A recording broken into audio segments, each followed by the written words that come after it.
반갑습니다. 오늘은 2026년 6월 18일 목요일입니다. 하루가 늦어서 말씀을 생각하게 됐어요. 오늘 요한복음 4장 봅니다. 요한복음 4장. 요한복음 4장 21절의 말씀을 보겠습니다. 예수께서 가라사대 여자야 내 말을 믿어라. 이 산에서도 말고 예루살렘에서도 말고 너희가 아버지께 예배할 때가 이르리라. 22절입니다. 너희는 알지 못하는 것을 예배하고 우리는 아는 것을 예배하노니 이는 구원이 유대인에게서 남이니라. 23절입니다. 아버지께서 참으로 예배하는 자들을 아버지께 참으로 예배하는 자들은 신령과 진정으로 예배할 때가 오나니 곧 이때라. 아버지께서는 이렇게 자기에게 예배하는 자들을 찾으시느니라. 24절입니다. 하나님은 영이시니 예배하는 자가 신령과 진정으로 예배할지니라. 까지의 말씀을 가지고 저와 여러분이 TVN에 살아가는 데 있어서 양식을 갖는 귀한 축복을 함께 하도록 하겠습니다. 먼저 우리 주 예수 그리스도 이름으로 이 시간을 준비합니다.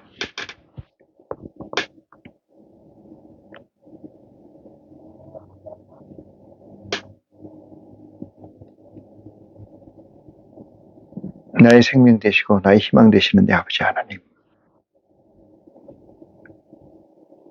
오늘도 아버지께서 내게 계심을 송축하고 찬양합니다.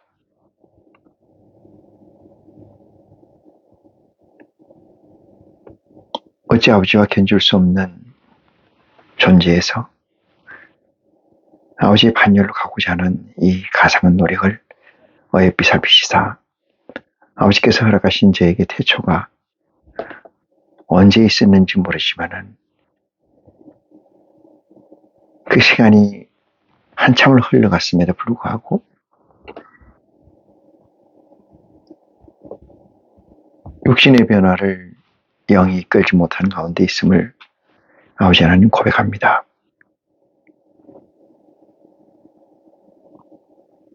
인생의 시간은 덧없이 흘러서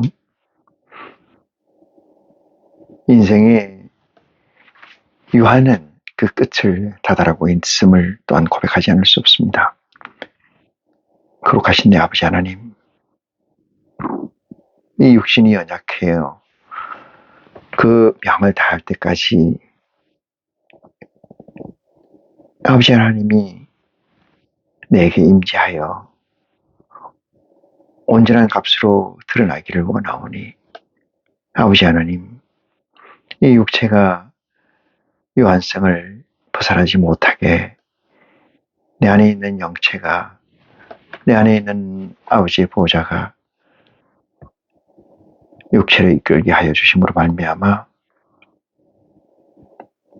육체의 연약함을 극복하고 비로소 아버지의 선행되는 의지 완성을 다다를 수 있도록 이 육신에게, 머릿속의 심령들에게 이 축복을 허락하여 주시길 원합니다.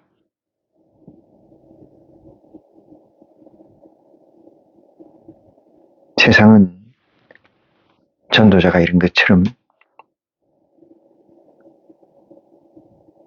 헛되고 헛되며 헛되다라는 고백이 우리에게 있어 아버지께서 저희에게 태초를 허락하신 줄 믿습니다.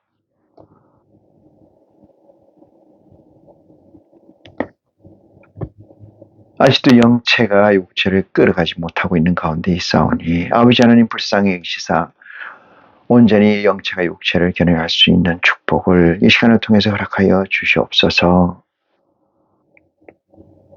육체의 간섭됨이 아니고 영체의 주장함이 육체의 간섭됨을 원하오니 아버지 하나님 들어주시옵소서. 머릿속의 심령들 특별히 기억하시사 사랑하는 내 아버지 하나님, 비록 아이시가 되지 않았다 할지라도 그들에게, 저들에게, 이들에게 아이씨를 허락하여 주시옵소서. 수나 양에만큼 적음을 탓하시 아니하시고 축복하시는데 아버지 하나님, 아버지께서는 우리 인간의 재원에서 실존하지 않으시고 온전히 아버지의 진리 가운데 아버지가 실존됨을 또한 고백하오니 우리 연약함을 마다하시고 받아준 것처럼 아버지 하나님 끝까지 경주해서 하늘에서 새 예루살렘이 내려오는 그날까지 경주하고 다름지 않을 수 있도록 도와주시옵소서. 이 시간이 그 시작이 되게 하여 주시옵시고 이 시간이 그 시작과 끝의 에너지가 되게 하여 주시옵소서. 아버지, 처음 시간이 오니 끝까지 아버지 홀로 영광을 저희와 나누게 하여 주시옵시며 우리를 주 예수 구원하신 우리 주 예수 그리스도 이름으로 기도하옵나이다. 아멘.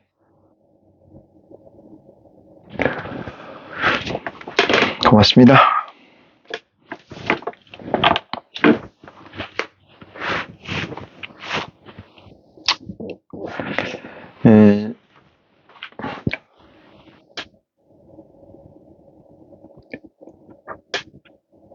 성경 말씀에 이런 말씀이 있습니다.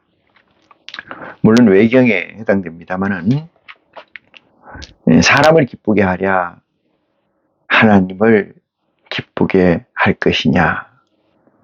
너희는 사람을 기쁘게 하지 말고 하나님을 기쁘게 하라. 하나님은 어떤 존재이신가? 하나님은 여기서 너희는 어떤 존재인가? 우리라고 할 수도 있고 너희라고 할 수도 있는데 이 존재는 어떤 존재인가? 이것을 살펴볼 필요가 있습니다.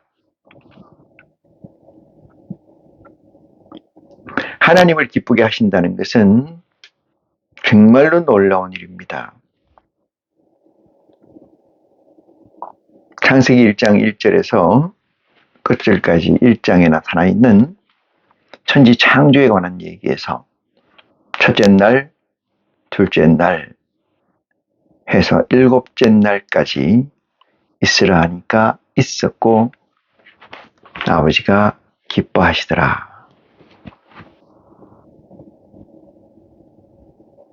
상대가 있었던 게 아니고 아버지의 명령과 명령의 완성이 이루어지는 그 순간 아버지께서는 기뻐하셨습니다. 싱크로율이 100%, 다시 말해서 진리 그 자체라는 거죠. 흔히 우리가 얘기하고 있는 것 중에 실존이라는 말이 있습니다만은 실존이라는 것은 행위와 그 행위의 대가가 리얼타임, 싱크로율 100으로 존재한다. 이것을 실존이라고 저는 규정합니다. 물론 많은 철학자들은 그렇게 규정하지 않는 범주에 있는 것을 저는 알고 있습니다. 그렇지만은 아버지를 기쁘게 하신다는 것은 창세기 1장에서 봤던 것처럼 빛이 있으라 하니까 있었고 있으라 하는 명령이 있었고 그 명령에 따라서 이루어졌다 이렇게 생각합니까? 그렇지 않고 빛이 있으라 하니 말이 끝나기 전에 빛이 있었다 이 얘기를 풀어서 공간적으로 서술해 놓은 겁니다. 그것을 보시고 아버지께서는 기뻐하셨다. 이것은 아버지의 속성입니다. 속성.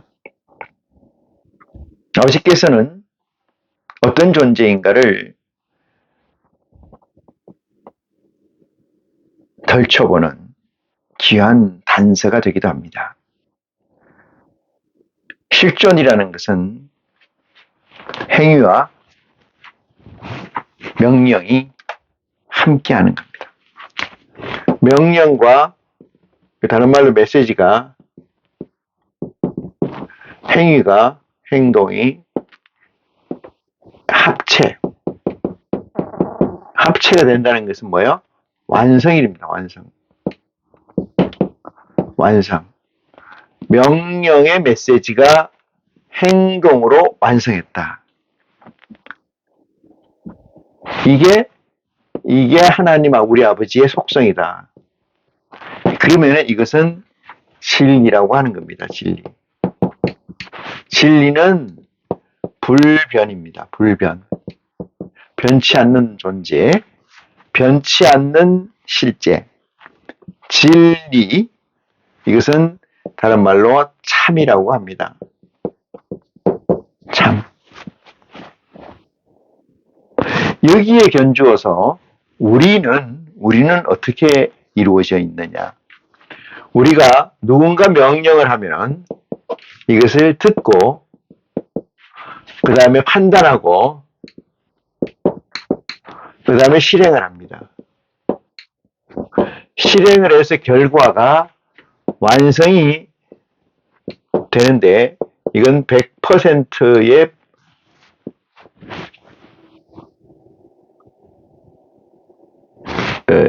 율이 이루어지지를 않습니다. 이건 다시 말해서 미완적 완성이다 이렇게 얘기할 수 있어요. 미완적 완성이라는 것은 인간이 가지고 있는 그 실제가 미완적 존재이기 때문에 인간이 100이라고 가정했다고 하더라도 그 순간 잠깐은 착고로 인해서 완성이라고 얘기하겠지만은 시간이 지남에 따라서 인간은 그 완성의 미완적 실제를 가지게 되는 거죠.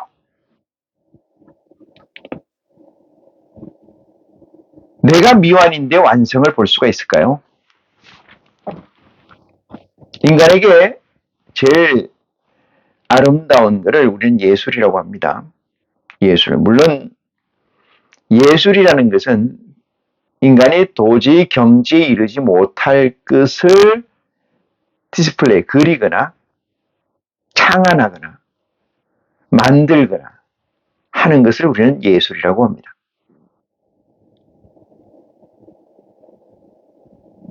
그 예술의 가치가 인간들의 평가에서 높으면 높을수록 인간들이 알지 못하는 것에 더 접근하고 있다.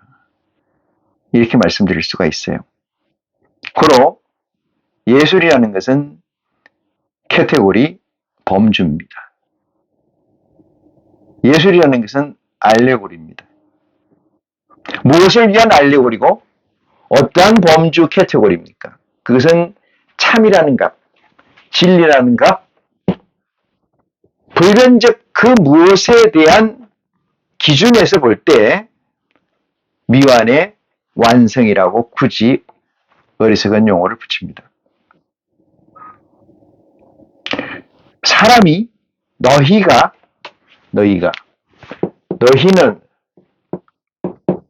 이렇게 얘기합니다. 사람을 기쁘게 하지 말고 누구를? 하나님을 기쁘게 하라. 이 기쁘다는 건 뭘까요? 기쁘다는 건 요즘 얘기로 하면은 이거를 행복이라고 얘기합니다.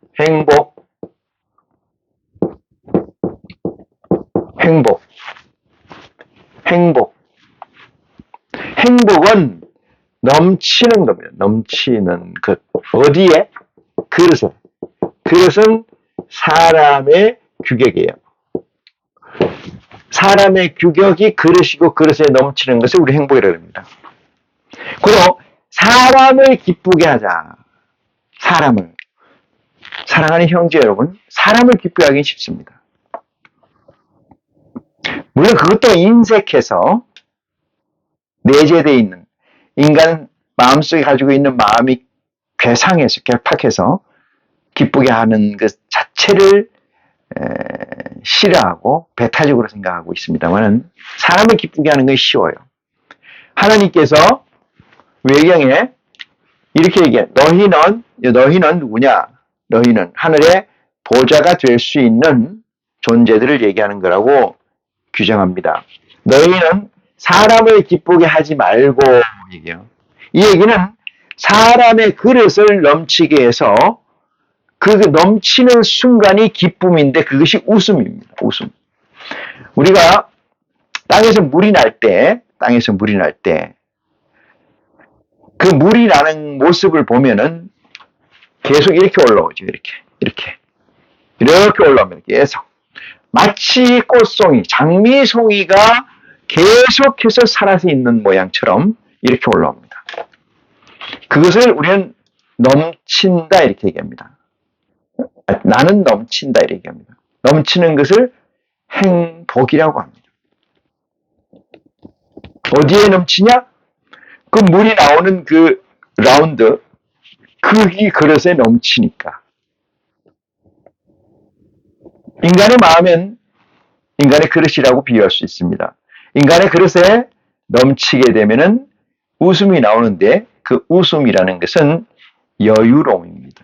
여유로움 웃음이 아니고 비여유로움의 웃음은 비웃음이라고 이야기할 수가 있습니다. 사람을 기쁘게 하는 것은 쉽습니다.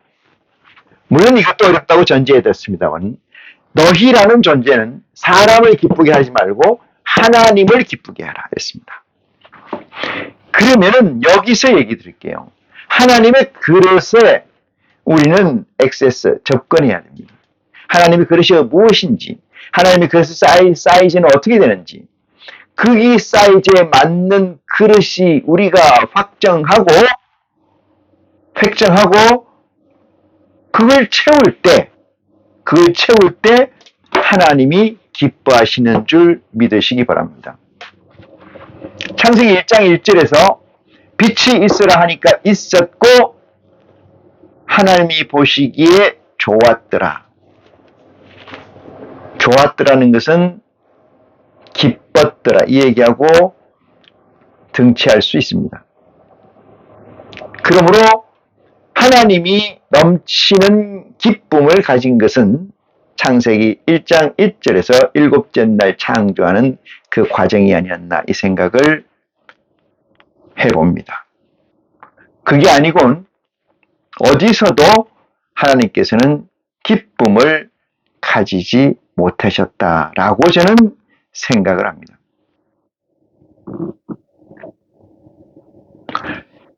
여기서 너희라는 존재는 누구냐? 너희라는 존재. 요한복음 5장 39절에서 너희는 성경에서 영생을 얻는 줄 알고 성경을 상고하거니와 이렇게 쓰여져 있습니다.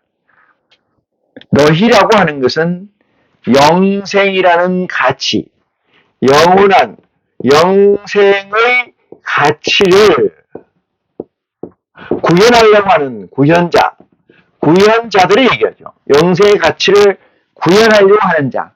이게 영생의 가치라는 건 뭘까요? 다른 말로 영생은 진리니까. 진리의 가치, 그건 뭐예요?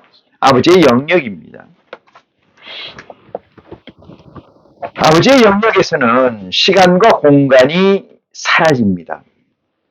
우리는 흔히 모든 것을 우리의 수준으로 해석하려는 경향이 있습니다. 어린아이처럼 말입니다. 그렇지 않습니다. 히브리서 5장 끝절에 보시면은 시간이 오름으로 너희가 누구한테서 어느 선생한테가 배워야 될 텐데 아직도 단단한 음식을 먹지 못하는 어리석은 어린아이가 돼 있다. 누구에겐가는 배워서 장성한 자의 분량까지 성장하되 그것은 단단한 음식을 먹는 것이다. 이렇게 얘기했습니다. 시간이 오래되므로 마땅히 당연히 선생이 되어야 되는데 선생이란 말은 지도자란 말도 되고 선지자란 말도 됩니다. TBN에서의 선지자, 하나님의 양들을, 하나님의 백성들을 이끌 수 있는 지도자. 이 세상에서 없는 가치를 구현해 나가는 선지자.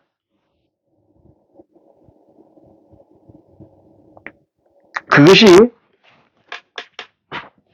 선생이 되어야 될 텐데라는 얘기의 해석이라고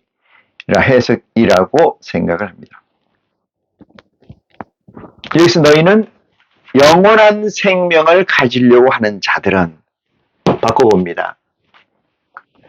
사람을 기쁘게 하지 말고, 사람을 기쁘게 하려 하지 말고 하나님을 기쁘게 하라. 그럼 하나님의 속성이라는 것은 사람의 속성과 전혀 다른 속성이다. 대별해서 말씀드리면은 인간에게는 시간이 존재하고 인간에게는 공간이라는 개념을 가지고 있습니다. 우리가 이 몸을 가지고 있다는 것 자체도 공간의 개념입니다. 몸이라는 것은 시간에서 변형을 가고 존재와 생성과 멸함의 값을 가집니다.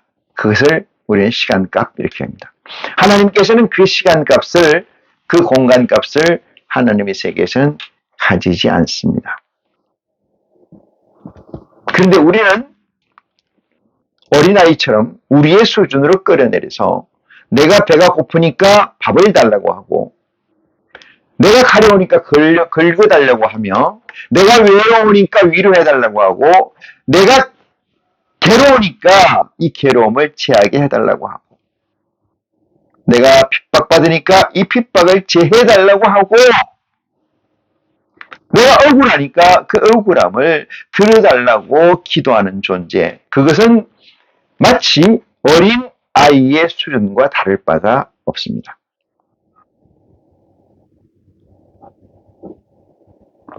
예수 그리스도가 2000년 전에 내려와서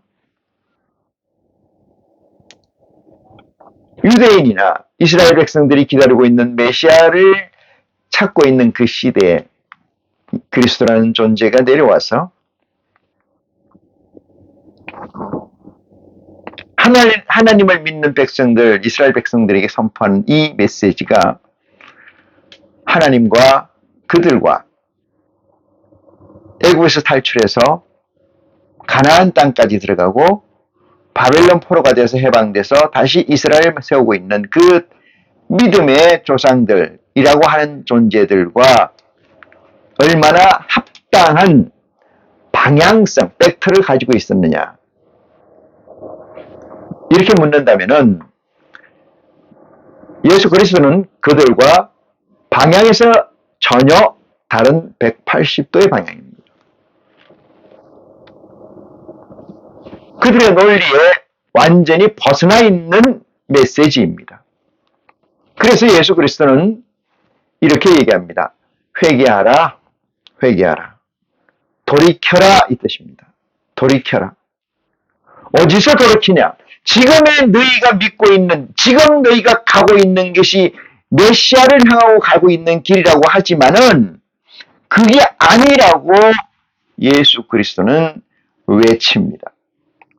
세례된 요한이 외쳤고 예수 그리스도가 외쳤습니다. 그렇다면은 모두에서 지적한 내용에서 예수 하나님의 속성이라는 것은 우리의 속성과 완전히 다른 속성이다. 그것을 실존적 속성이라고 얘기할 수도 있는데, 명령과 행동이 합체가 돼서 완성되는 거. 이건 백분율의 퍼펙트하게 싱크로율을 가지는 거. 그게 아버지의 속성이다.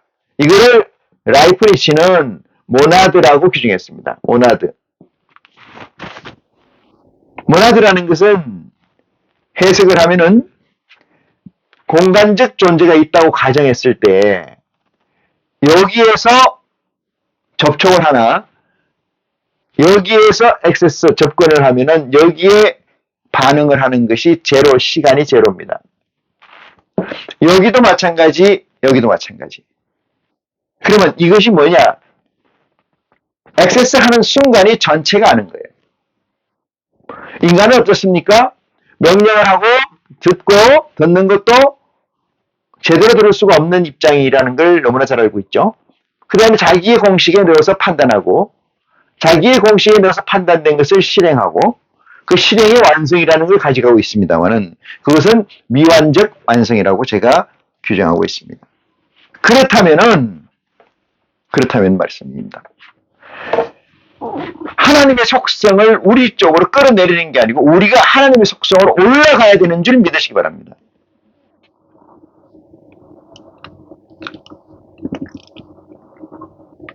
예를 들어서 100만 원짜리 옷을 입는 게 차를 타는 게 좋겠습니까? 1000만 원짜리 차를 타는 게 좋겠습니까? 물으면은 1000만 원짜리라는 가치가 훨씬 100만 원짜리보다 좋은 것을 알고 있습니다. 이건 적어도 시공간에 존재하는 TVNS 얘기입니다. 그렇다면 이 간단한 예제가 속성이 어디서 왔느냐? 아버지께서 왔다.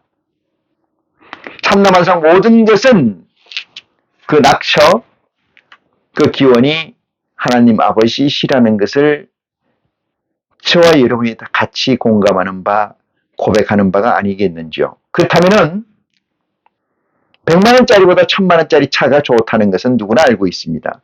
왜? 100만 원보다 1000만 원이 크니까. 저희는 이렇게 얘기합니다. 전지전능하신 우리 아버지 하나님, 천지를 창조하신 우리 아버지 하나님, 무소부재하신 우리 아버지 하나님, 유일무이한 우리 아버지 하나님, 불생불멸하신 우리 아버지 하나님이라고 고백할 때 우리가 가지고 있는 이 환경, 이것에 견줄 수 없는 환경을 가지고 있으신 분이 우리 창조주, 우리의 아버지 되신다는 사실을 주저함은 없을 줄 믿습니다. 다시 하나님을 우리의 수준으로 끌어내는 게 아니고 우리가 하나님 수준으로 올라가 있다는 사실에 대해서 이의를 달 사람은 이론적으로 없으실 줄 믿습니다. 그렇지만은 실제에서는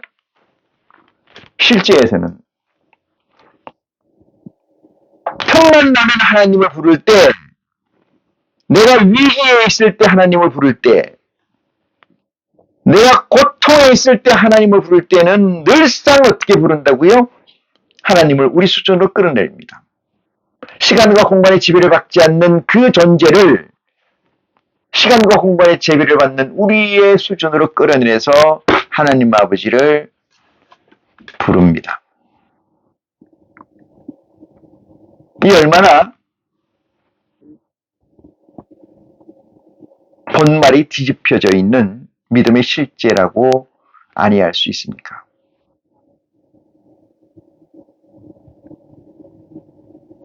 우리가 돈을 벌고 우리가 일을 하고 우리가 남의 명령을 받아서 하루에 근로를 한다는 이 사실은 오늘보다 내일이 낫게 되겠다는 그 희망이라는 가치 때문에 노동의 대가를 우리는 기꺼이 지불합니다.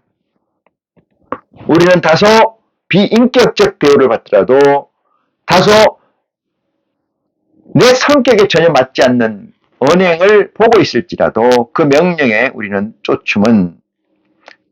쫓는다는 것은 오늘의 현상 유지나 오늘보다 더 나은 미래를 우리는 기획하고 플래닝하고 있기 때문이 아니냐고 묻습니다.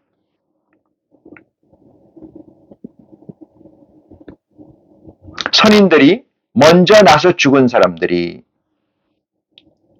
그래왔던 것처럼 우리 또한 그러고 있다는 사실을 되돌아보면은 우리가 하고 있는 이 지시라는 것은 TVNS의 속성을 얘기하는 건데 얼마나 헛된 삶인지 미루어 짐작할 수가 있습니다. 그래서 하나님께서는 우리에게 이렇게 이야기하십니다. 수고하고 무거운 짐진 자들아 다 내게로 와라.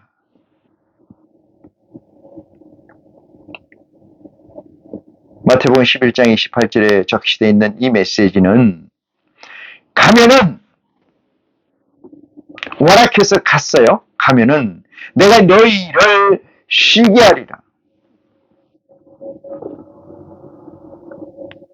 너희가 쥐고 있는 그 멍에보다 내가 너희한테 주고자 하는 이 미션이 무진장이 가볍고 쉬우니 그러나 너희가 내게 오면 너희는 자유를 얻게 되리라. 이 말씀을 그리스도는 아버지를 통해서 남기셨습니다. 아버지는 그리스도를 통해서 남기셨습니다.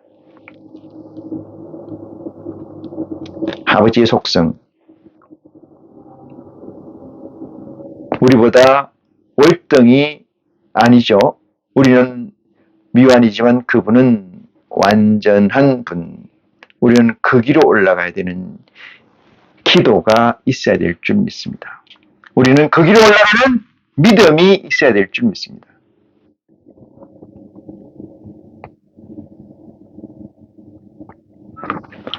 저는 가끔 이런 얘기를 합니다. TVN에서 너희가 성경을 상고하는 이유가 영생을 얻는 줄 알고 성경을 상고한다고 성경은 기록하고 있습니다. 영생을, 진리를, 불변적 가치를, 온전한 가치를 구하고자 해서 영생을 얻고자 해서 성경을 살펴보는 자가 얼마나 있을까요? 성경을 상고하는 자가 어디에 어떻게 있을까요? 종교라는 이름으로 그저 예수 그리스도와 하나님을 도매금으로 묶어서 TVN에서의 안위를 구하는 자가 대다수가 아니냐고 물을 때 반문할 수가 있겠습니까? 아니라고 대답할 수가 있겠습니까?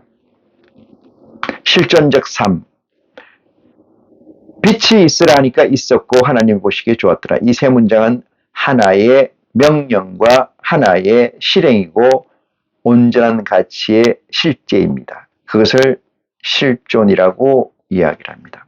인간은 실존적 가치를 구현해서 사는 방식을 택할 수는 있으나 실제 실존적 가치로 살 수는 없다. 이렇게 말씀드릴 수가 있습니다. 서론이 좀 길었습니다만 하나님과 예수 그리스도를 믿는 것을 일반 미신들의 믿음의 행위와 일반 잡종교의 믿음의 행위와 같은 궤에서 보고 있는 사람들이 너무나 많기 때문에 안타까워서 말씀드렸습니다. 창조주 하나님은 세상을 창조하신 분입니다. 세상을 운영하시는 분입니다. 왜 그분은 세상을 창조했으며 왜 에덴 동산 가운데 선악을 알게 한 나무와 생명나무를 두었는지 왜라고 시작하는 이 물음이야말로 위대한 데 접근하고 있습니다. 위대한 가치에 접근, 실존적 가치에 접근합니다. 진리에 접근하는 겁니다. 아버지 하나님한테 접근하는 것이라는 사실을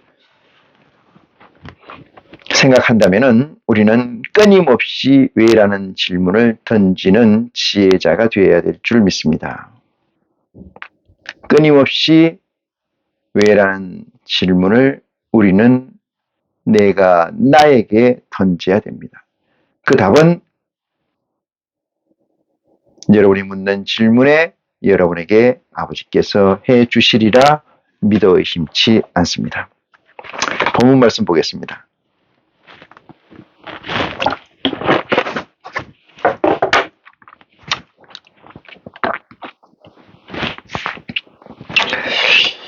성경을 해석하는 데 있어서 두 가지 해석하는 그 고대의 방법이 있었다고 전해 내려옵니다. 하나는 알레고리적 해석이라고 해서 굳이 얘기한다면은 비유적 해석 이렇게 얘기할 수 있어요.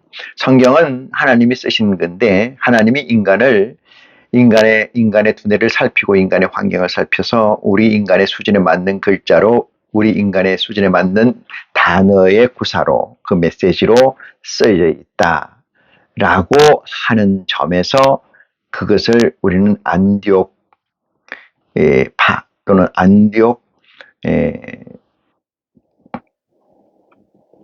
선지자들의 해석 이 견주어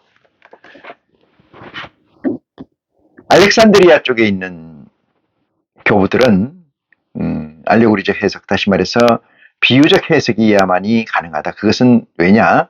하나님 우리와 다르고 하나님은 온전이고 우리는 미온전이고 하나님은 퍼펙트하고 우리는 비퍼펙트하잖아. 하나님은 창조이고 우리는 피조물이고 하나님은 영문, 영생, 불멸이고 우리는 그렇지 못하는 존재의 입장에서 볼 때는 이 글씨, 이 메시지는 분명히 알레고리 해석이 가능하다. 그래야만이 올바른 뜻을 가져야 된다. 안디옥파 쪽에서는 안디옥 교부들 쪽에서는 아니다. 그는 문자 그대로 해석해야 된다. 이렇게 논쟁이 있을 때 알렉산드리아파가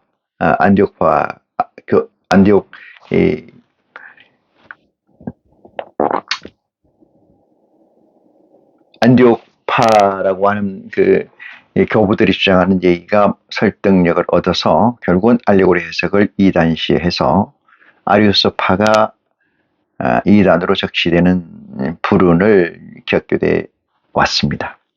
그것이 오늘까지 해석됩니다. 그래서 성경 해석은 사사로이 하지 말라. 사사로이 해석하지 말라. 그리고 교단이나 지도자가 내려주는 메시지 외에는 성경을 해석할 권리를 주지 않습니다. 만약에 어떤 사람이 어떤 목사가 그걸 해석한다면 그것을 이단으로 규정합니다. 만약에 안디옥 교부들의 해석이 맞다라고 한다면은 더 이상 성경은 우리에게 의미가 없다. 저는 그렇게 생각을 합니다. 전부 다 픽션이다. 저는 그렇게 생각을 합니다. 왜 알렉산드리아 교부들의 해석의 방향성을 틀어서 지금 하나님과 그리스도를 빙자해서 하나의 산들을 만들게 됐는가? 그것은 인간의 한계가 아닌가? 이런 생각도 해봅니다. 그것을 또한 어떤 사람은 하나님의 역사라고 이야기하는 사람도 없지 않아 있을 수 있습니다. 그렇지만 저는 그렇게 생각하지 않습니다.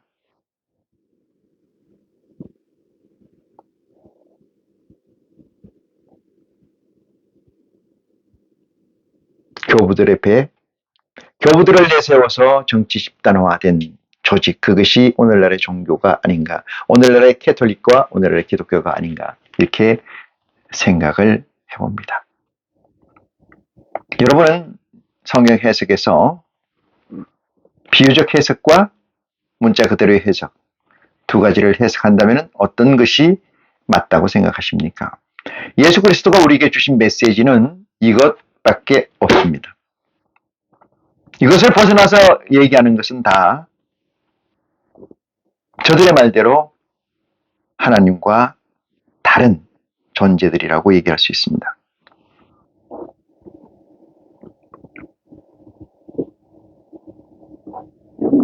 비유의 해석이 알레고리 해석이 10명이면 10명, 100명이면 100명 다 다르다 할지라도 그것을 탓할 필요는 없습니다.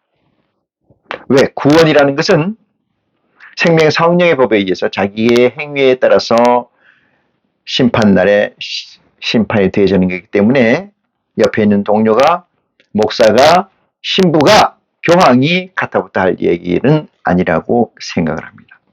그것이야말로 진정한 종교의 자유가 아닌가 이 생각을 합니다.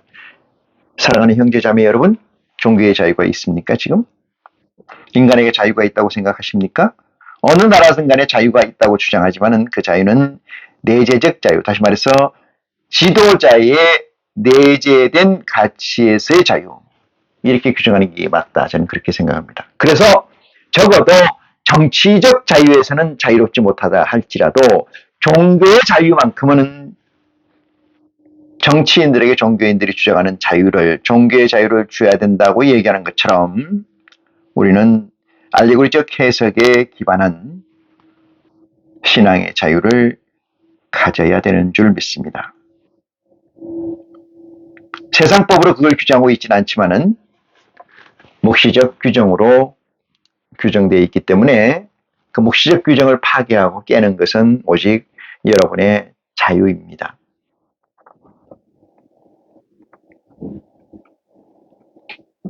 어떤 것을 취할 건가? 그것은 오직 여러분만이 가질 수 있는 자유, 의지라는 사실을 말씀드리지 않을 수가 없습니다. 오늘 본문 말씀 봅니다. 21절입니다. 요한복음 4장 21절. 여자야 내 말을 믿어라 이렇게 이야기합니다. 여자야 내 말을 믿어라. 여기서 여자라고 그려져 있는 것은 생물학적 여자를 얘기하는 게 아니고 생산을 할 수 있는 여자. 여기서 생산이라는 것은 아이를 생산하는 게 아니고 교인이나 무리를 생산할 수 있는 여자, 지도자를 얘기합니다. 여자의 내 말을 믿어라 이렇게 이야기를 합니다. 저희는 알지 못하는 것을 예배하고 우리는 아는 것을 예배하노니. 알지 못한다는 건 무엇입니까? 미혹 속에서 예배한다. 허구 속에서 이야기한다. 헛되고 헛된 예배를 한다.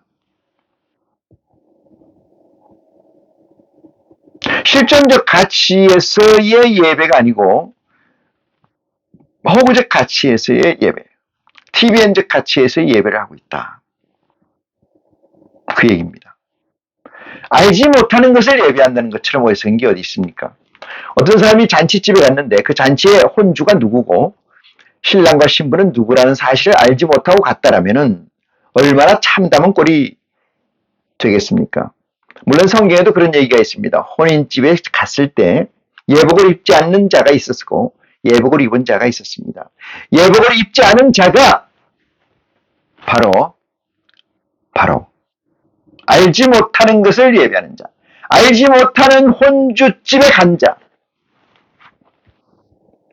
거기가 결혼식장인지 장례식장인지를 알지 못하는 상태.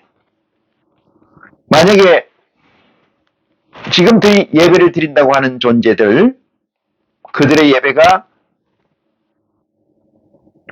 알지 못하는 것을 저는 드린다고 생각하는데, 그렇다면 지금 그들은 잔치집에 있든 아니면은 장례식장에 있든 간에 그들은 하나님과 관계가 없는 존재라는 사실을 우리는 규정해야 합니다.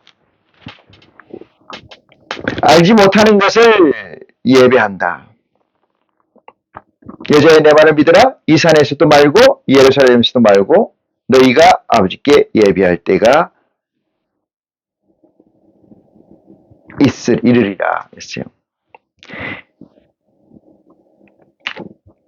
예배할 때가 이르리라. 예배할 때.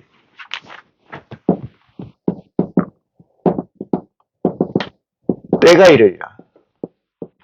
이거 미래지향적 미래 완성형이죠.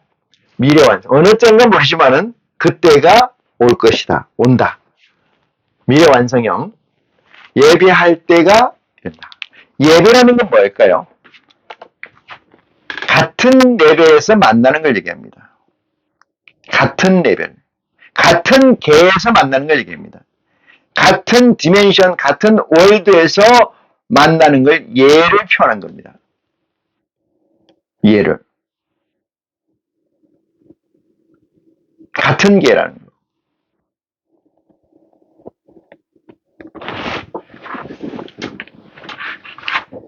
그러면서 내 말을 믿으라 하면서 이 산에서도 말고 예루살렘에서도 하지 마라 했어요. 이 산이라는 것은 지금 누굽니까? 야곱의 산입니다. 야곱의 우물이 있는 곳이니까 야곱의 산. 이것은 구약부터 내려오는 아브라함과 다윗의 자손, 야곱, 다윗의 자손이니까 아브라함과 마태복음 1장 1절 봅니다. 아브라함과 다윗의 자손 예수 그리스도의 세계라 이렇게 얘기했잖아요. 여기 야곱이라는 것은 구약에서 지워질 수 없는 존재의 실제이죠. 그 야곱의 우물이라는 것은 거기에서 만들어지고 나오는 신앙적 가치를 얘기합니다. 믿음의 가치들을 얘기합니다. 여기서도 말고 예루살렘에서도 하지 마라. 예루살렘이라는 건 현재 예배를 드리고 있는 곳, 그걸 얘기하는 거죠. 그러면서 왜 그렇게 하지 말라고 하냐. 야곱의 우물을 길르다가 예배를 보는 거, 야곱의 우물에서 길른 물을 마시는 것들, 그걸 예배라고 보면은 예루살렘에서 물을 길러서 먹는 그 양떼를 키우는 그 행위나 모두가 알지 못하는 것을 예배하고 이렇게 얘기합니다. 알지 못한다. 왜 알지 못할까요? 답은 간단합니다.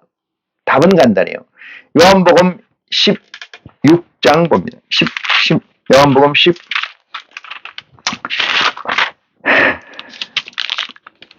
16장 13절 봅니다. 16장 13절. 그러나 진리의 성령이 오시면 그가 너희를 모든 진리 가운데로 인도하시리니 그가 자의로 말하지 않고 오직 듣는 것을 말하시며 장래일을 너희에게 알리시리라. 그가 내 영광을 나타내니 내 것을 가지고 너희에게 알리겠습니다. 그가 누구냐? 진리의 성령입니다. 진리의 성령의 사역적 의미에서 보혜사라고 합니다. 그는 어떤 실체인가를 보면은 14장 봅니다. 요한복음 14장 1절입니다. 너희는 마음에 근심하지 말라. 하나님을 믿으니 또 나를 믿으라. 이렇게 얘기합니다. 내 아버지 집에 거할 곳이 많도다. 그렇지 않으면 너희에게 일렀으리라. 내가 너희를 위하여 처소를 예배하라고 하노니 가서 너희를 위하여 처소가 예배되면은 내가 다시 와서 너희를 내게로 영접하여 나 있는 곳에 너희도 있게 하리라. 16절 봅니다. 내가 아버지께 구하겠으니 그가 또 다른 보혜사를 너희에게 주사 영원토록 너희와 함께 있게 하시리라. 이게 진리의 영입니다. 진리의 영은 예수 그리스도가 하나님 보좌에 올라가시고 난 뒤에 오십니다. 그리스도가 하나님 우편에 앉으신 후에 오신다. 누가? 진리의 영이. 진리의 영이. 그러니 오늘 본문 말씀에 4장에 얘기하는 이 말씀은 누가 봐도 명확하냐 하는 얘기 아닙니까? 누가 봐도. 그래서 이렇게 얘기하는 거예요. 너희는 알지 못하는 것을 예배하고 우리는 아는 것을 예배하노니 이는 구원이 유대인에게서 남이라. 이렇게 해요. 너희라고 얘기하는 것은 야곱의 우물을 길러다 예배를 보는 자들, 이스라엘에서 예배를 보는 자들, 응? 예루살렘에서.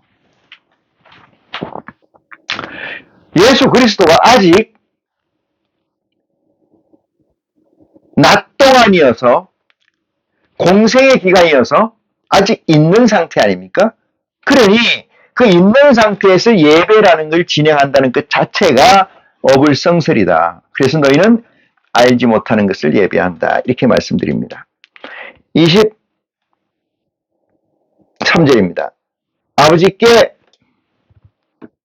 참으로 예배하는 자들은 신령과 진정으로 예배할 때가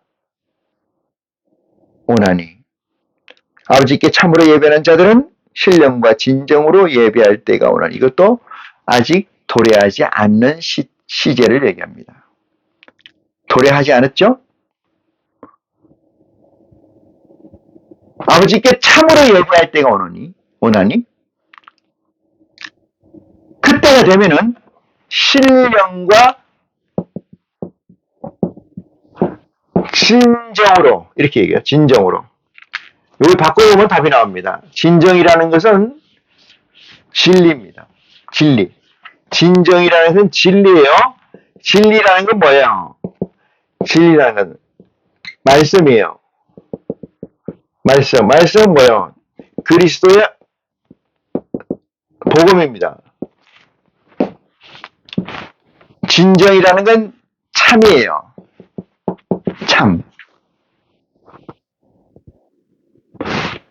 불변적 가치, 명령과 행동이 시간을 두지 않고 이루어지는 실존적 실제. 이게 참이죠. 그게 어디에 있느냐? 말씀으로 있다. 말씀을 누가 줬느냐? 그게 그리스도의 복음이라는 거예요. 그래서 그리스도의 복음 규정을 저는 마태, 마가, 누가, 요한복음만 그리스도의 복음이라고 규정을 합니다. 나머지는 외경이다 이렇게 봅니다.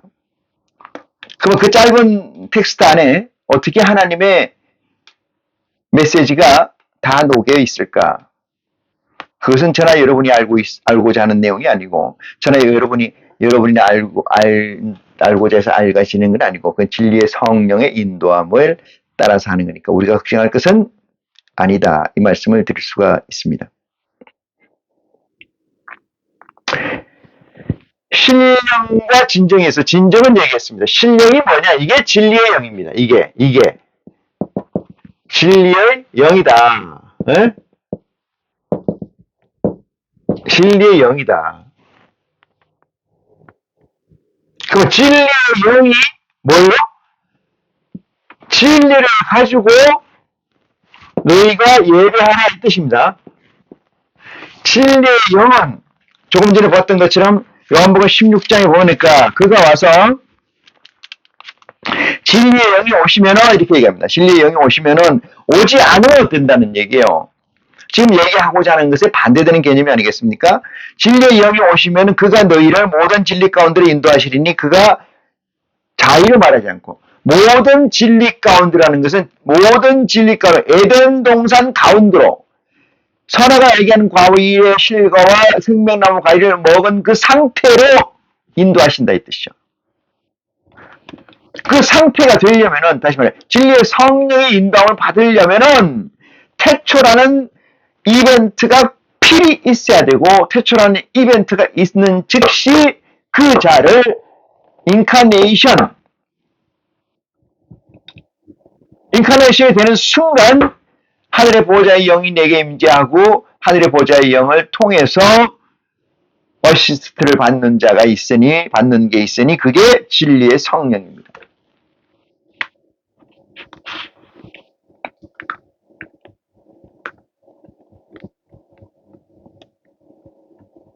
어떻게 하나님의 논리를 세상적 논리로 가져가려고 합니까?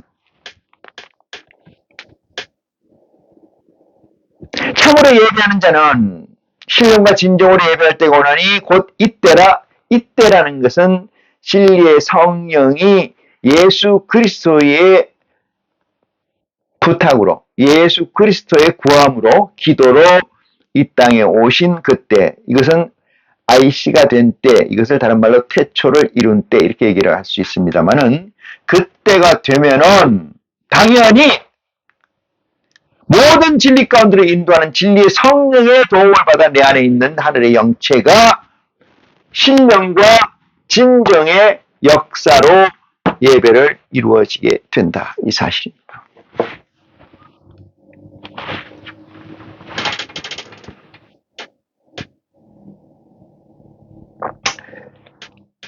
아버지께서는 이렇게 자기에게 예배하는 자들을 찾으시니라. 예수 그리스도가 부활 성천한 이후에 진리의 성령이 이 땅에 오시고 나면은 신령과 진정을 통한 예배가 있어야 되고 그것을 우리 아버지 하나님께서는 그렇게 구하고 찾으신다. 누구를? 예배하는 자를. 누누이 말씀드립니다만은 아버지에게 접근을 하려면은, 다시 말해서 그리스도의 복음에 접근하려면은 나이시가 되지 않으면 접근이 어렵습니다. 그게 그렇게 쉬울 것 같으면은 하나님과 우리의 차이가 별로 없다는 전제가 됩니다. 형제자매 여러분, 하나님과 우리의 차이가 하늘과 땅이라는 것은 여러분이나 저나 고백이 있은 지 수차례고 수백 차례가 됩니다. 그러면서 이렇게 얘기합니다. 24절. 하나님은, 창조주는, 우리 아버지는 영이시니, 이랍니다. 영. 우리 아버지는 영이시니. 영자를 읽으세요. 영이시니, 우리 아버지는 영이시니, 저 영은 뭘까요? 영은 어떤 존재일까요? 어떤 존재로, 어떤 모양으로, 어떻게 존재할까요? 궁금하지 않으십니까?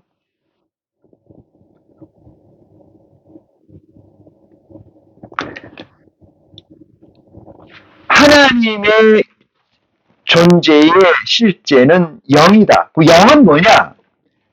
우리가 가지고 있는 프레임, 형이하학적 프레임을 가지고 계시지 않습니다. 우리가 흔히 비몽사몽간에 자기가 투영되어 있는, 자기의 의지가 투영되어 있는 존재를 그려내고 그것을 하나님이라고, 하나님을 만났다라고 얘기하는 경우가 종종 있습니다. 그것은 마치 모세가 시내산에서 여호와를 만났던 것처럼, 광야에서 만났던 것처럼. 그러나 지금은 예수 그리스도가 이 땅에 오셔서 복음의 사역을 완성하시고 하나님 우편에 앉아 계시는 실제입니다. 사랑하는 형제 자매 여러분, 하나님은 우리가 상상할 수 있는 프레임을 가지고 있지 않습니다. 고로 어떻게 생겼을 것이다, 어떤 형상으로 존재하실 것이다, 그 자체를 지워버리시기 바랍니다. 하나님은 영이시니 요 전제가 무지하게 중요한 전제입니다. 신령과 진정으로 예배하라. 왜 그랬느냐? 이 얘기예요. 왜 그랬을까? 그것은 지금 답변합니다. 하나님은 영이시니, 규정을 영이라고 하셨습니다. 하나님은 시간과 공간에서 자유하십니다. 우리처럼 시공간을 지배하는 존재처럼 존재하지 않으십니다. 어떤 사람은 이렇게 얘기합니다. 구약 어디에서 나타난 것처럼 하나님이 천사들을 시켜서 내 앞에 나타난다. 그런 일 없습니다.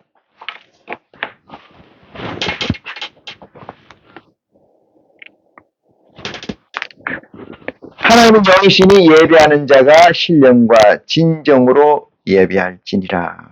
이렇게 얘기합니다. 왜 신령과 진정으로 예배하는 자를 찾으시나? 100번 얘기해도 지나치지 않는 이 문자, 이 메시지는 IC 된 자로서의 귀감이 되고 공리적 가치로 내재해 있어야 되는 줄 믿으시기 바랍니다. 하나님은 신령과 진정으로 예배하는 자들을 찾으신다. 말씀을 마치겠습니다. 고맙습니다.